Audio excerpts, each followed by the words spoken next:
Assalamualaikum warahmatullahi wabarakatuh. Jadi kali ini penulis ingin bahas soal pemakaian oli ya, dari awal motor baru sampai dengan motor sudah berusia lama, puluhan ribu atau ratusan ribu kilometer.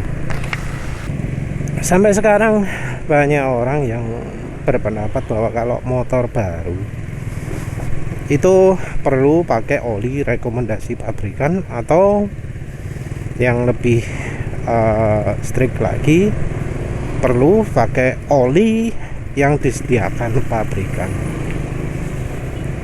Dianggap bahwa rekomendasi pabrikan itu sudah paling sesuai, sudah paling pas untuk motornya, tanpa tahu bahwa sebenarnya pabrikan itu ya caranya sama kasarnya kayak yang kita lakukan. Pabrikan itu tahu olinya pas itu gimana sih? Dua motor, satunya oli 10W30, satunya isi 20W40, dipakai bareng-bareng, terus dites hasil yang paling irit yang mana.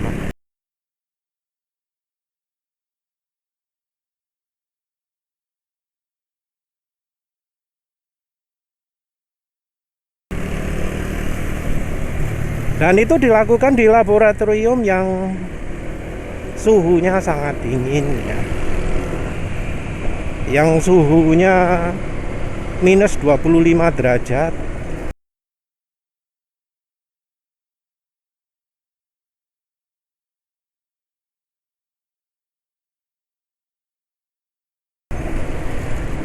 Ujinya dilakukan di situ.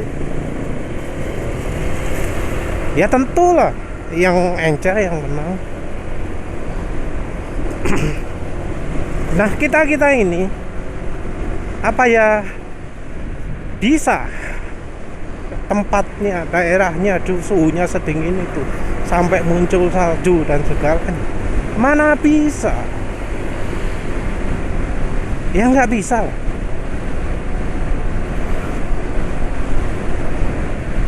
Oleh karena itu, jadi apa ya, jadi sering kita dengar mesin turun, mesin rusak, piston lengket, kompresi bocor, bahkan termasuk pada motor yang usianya masih termasuk baru.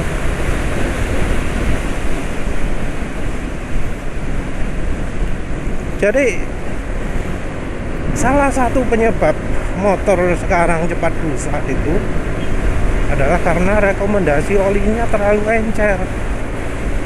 Oli yang untuk daerah, untuk lintasan uji coba yang suhunya minus 25 derajat Celcius, dipakaikan ke kita yang suhunya ini bisa sampai 35 derajat Celcius untuk beberapa daerah. Jadi jangan dipikir pabrikan itu ngasih rekomendasi sudah dipikirkan matang-matang. Enggak. Pabrikan itu podo kasare, podo primitif dengan cara kita. Untuk tahu oli mana yang cocok, dijajal. Habis dijajal diukur. Jadi kalau kita mau tahu oli mana yang paling cocok, ya harus dijajal juga, dicoba oli mana, kekentalan berapa yang bisa ngasih performa motor kita paling baik, yang paling memberikan performa, memberikan irit yang paling baik. Nah, oli baik baru, kendaraan baru ataupun lama, itu terutama dipengaruhi oleh daerah. Dan ya berbeda dari klaim orang-orang ya, bahwa celah motor itu makin lama makin lebar, bahwa kalau motor lama itu harus pakai oli kental. Itu sebenarnya nggak bener itu ya. Karena ya penulis sudah puluhan tahun punya motor, memelihara beberapa motor. Yang namanya kebutuhan oli suatu motor itu, kalau misalnya olinya bener, olinya genah, olinya nggak bikin aus, nggak pernah butuh makin kental tuh. Kayak Suzuki Spin itu nggak pernah butuh kekentalan berapa 30W60 gitu, nggak pernah. 20W50 mulai dari awal beli sampai mau dijual ya wes kayak gitu. Nggak pernah merasa harus ini olinya harus lebih kental, enggak. Dari awal-awal sampai mau dijual ya tetap 20W50. Sebelumnya Suprafit Egnu, Suprafit ya tetap kebutuhan olinya nggak perlu ganti. Honda Fit itu 10W40 agak terlalu encer. 20W50, 15W50 yang pas. Sampai sekarang ya seperti itu. Yang Next 2 dari awal beli 15W50 agak terlalu berat. Pakai 10W40 cocoknya. Ya 10W40 ya. Nggak pernah butuh yang lebih kental lagi. Dikasih kental ya tetap terlalu berat. Nggak akan jadi ringan. Nggak rasa ada kebutuhan itu. Orang juga ngomong seenaknya ya, ngomong celah makin besar. Celah yang mana gitu ya. Karena kalau misalnya celah bearing jadi lebih besar kan malah jadi oblak. Kalau sudah oblak kan jadi harus diganti.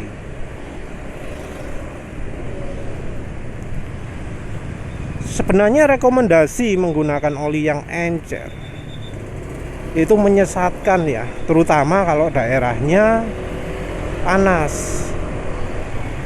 Kalau daerahnya dingin, sedingin Jepang ya emang cocoknya segitu. Mau pakai oli 10W30 berpuluh-puluh tahun no problem. Tapi kalau yang panas, nah itu nggak harus berpuluh-puluh tahun. Dalam hitungan beberapa bulan pun bisa sudah haus. Orang ngomong kalau kendaraan sudah tua butuh oli kental. Tapi coba dah lihat sekarang. Di channel penulis banyak yang komentar ya. Sebelumnya encer, tapi kok cepet habis ya. Kok olinya cepat sekali bikin suara mesin kasar ya. Nah, itu mengapa bisa begitu? Itu karena olinya itu ya terlalu encer, membuat mesin aus, membuat part-part aus, sehingga motornya jadi penyakitan fuel dilution, jadi penyakitan vampir oli, dan seterusnya. Gara-gara pernah pakai oli yang terlalu encer, apalagi ketika kualitasnya di bawah standar,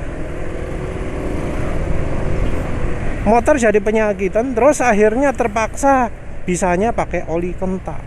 Jadi pakai oli kental itu bukan karena motornya sudah tua, tapi karena motornya sudah dirusak oleh oli encer duluan.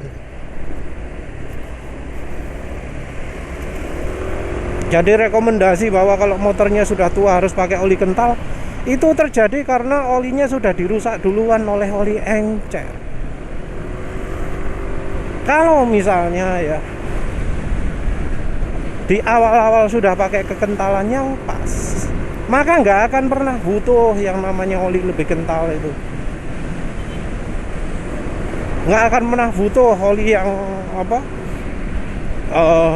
harus gini gitu ya. Nggak pernah butuh. Kebutuhan oli nggak akan pernah berubah kalau kondisi mesin tidak berubah. Dan ngomongnya tua, padahal ya sebenarnya motornya masih umur setahun, kan belum tua toh.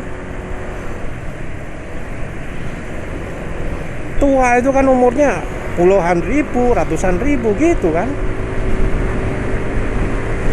Bahkan bisa jadi motor yang umur 40.000 ini, motor penulis ini masih bisa dibilang hitungan muda, masih belum terlalu tua. Jadi sebenarnya nggak perlu ya tahapan oli pertama itu harus encer terus makin lama makin kental. Rekomendasi bahwa kalau motor baru yang paling cocok itu adalah oli pabrikan itu juga salah. Mau baru mau lama, pakai oli sesuaikan dengan iklimnya, sesuaikan dengan suhu sekitarnya. Kekentalan disesuaikan itu. Tentu cari oli yang kualitasnya bagus, yang bisa tahan lama pakainya. Yang ya kalau misalnya memang beneran niat ngikutin standar API, cari oli yang ada logo API-nya. Kalau enggak gitu ya perlu hunting oli-oli yang awet. Kekentalan sesuaikan dengan pemakaian. Mau pakai jangka panjang, mau pakai perjalanan jauh kah? Atau dipakai pendek-pendek? Apakah dipakai di pegunungan untuk nanjak, untuk jalan datar, untuk ngebutnya siang hari atau ngebutnya malam hari? Kebutuhannya beda-beda. Yang kemudian juga harus diperhatikan adalah masa pakainya. Kesehatan motor itu beda-beda. Jadi kalau misalnya kendaraannya sudah pernah dibuat aus oleh oli terlalu encer atau kualitasnya di bawah standar, ya nggak bisa mengikuti rekomendasi pabrikan misalnya 4000 km, atau bahkan mengikuti rekomendasi bengkel mekanik-mekanik yang ngomong wah 2000 km gitu. Nggak bisa, harus disesuaikan dulu.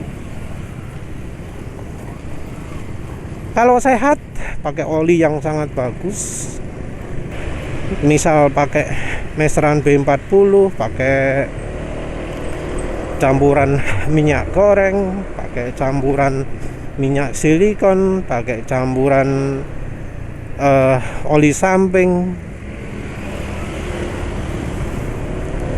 itu bisalah 8.000 kalau kondisi mesin sehat. Tapi kalau kondisi mesin nggak sehat ya mungkin cuma 600 km. Itu oli bagus. Kalau oli nggak bagus, oli di bawah standar gimana? Ya kita harus pakai 1/10-nya itu. Kalau mesinnya sakit, ya 800 km kalau olinya bagus, 80 km kalau olinya jelek, atau 40 km lah. Disesuaikan. Tentu kalau mesin sudah nggak sehat sih idealnya ganti part, minim piston, silinder, ring piston, sama pinnya sekalian, set komplit.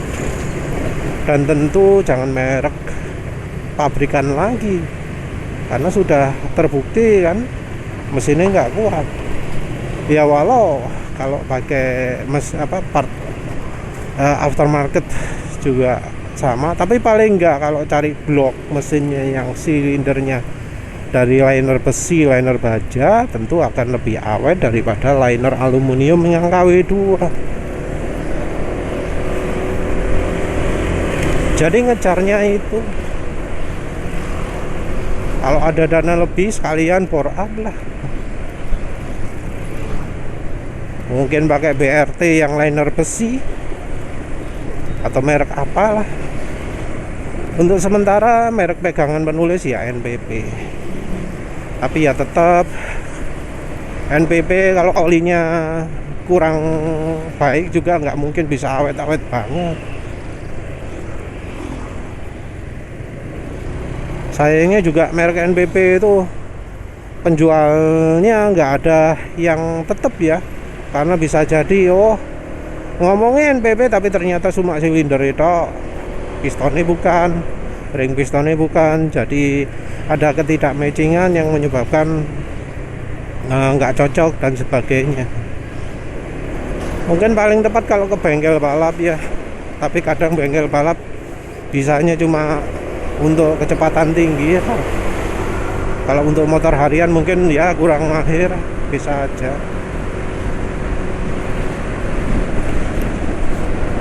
Kalau impiannya penulis ya itu linernya besi, pistonnya pakai baja, pistonnya pakai merek Nitron. Terus kalau ring pistonnya ya disesuaikan sama kekuatan linernya ya. Kalau uangnya ada lebih, beli yang nikasil. Kalau nikasil itu artinya silindernya aluminium, tapi coatingnya nikasil, bukan pakai diasil. Karena diasil dibanding dengan nikasil ya jauh. Tapi cuma harganya ya luar biasa. Bisa sampai 5 jutaan gitu ya, merek Apollo. Merek apa wis mbuh lali. Jadi pemilihan oli pertama terutama yang sangat penting. Jangan sampai terlalu encer, jangan sampai kualitasnya oli di bawah standar. Dan oli dealer itu seringnya kualitasnya di bawah standar. Buktinya apa? Kalau logo API ini ya. Ya wis itu saja. Terima kasih sudah menonton.